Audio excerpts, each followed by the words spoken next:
Hey everybody, it's Marco from GreenGeeks here. So we have two more setting options to go. We have permalinks and we have privacy. I want to skip the order. I want to go with privacy first because there's really not a demo it's not gonna happen this week. I wanna go over the privacy page, which is similar to the reading page.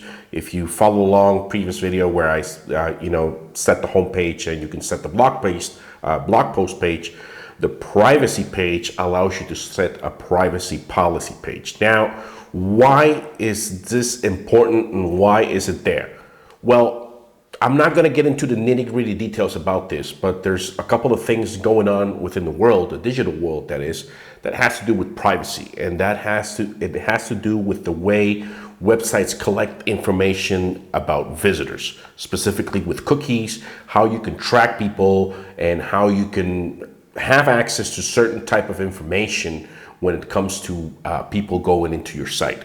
So you may be wondering, well, what my website? Why? I mean, yes and no. I mean, if you use tools such as analytics, for example, or if you have Google Ads, or if you have a Facebook pixel, if you have any of that stuff tracks you in a nutshell. So you need to have a privacy policy page that more or less explains to customers what you do with that data. And you should also have a possibility of people opting out, in or out. There's laws about that both in Europe and in California as we speak. The one from Europe is called the GDPR. Don't ask me what it meant because I forgot.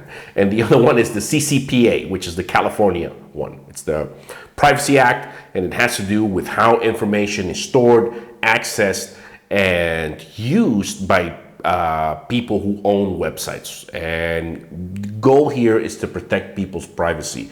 This is a topic that's going on more and more as time goes by, as the web matures, as stuff like Facebook, Google, Apple, the big players, Amazon, all of those people have big interests within the web, and there's a lot of privacy concerns about what these companies do with data. Now, I don't want to scare people out or say that you are in trouble or anything like that. It's just that if you are a website owner and you want to let people know what you do with that data, you use this setting, this WordPress setting, in order to tell people what your privacy policy page is. Now, WordPress offers like a draft, a recommendation, but their approach is similar to mine. We are not experts within the law. I am not a lawyer. I don't know anything about laws. All I know is that privacy is a concern. There's legal concerns. There's a lot of debate going on regarding to that. So if you have a website and you want to be, you don't want to have any problems with it, it's best if you look up a lawyer and talk to that person more or less, hopefully specialized in privacy or in intellectual property. I don't even know, but it's good if you get some legal assessment in order to tell you what you need to do. And also, depending on how big your website is, you could have an e-commerce website and whatnot. It's also good to have a opt-in, opt-out vendor or company that handles those things for you, because they do exist.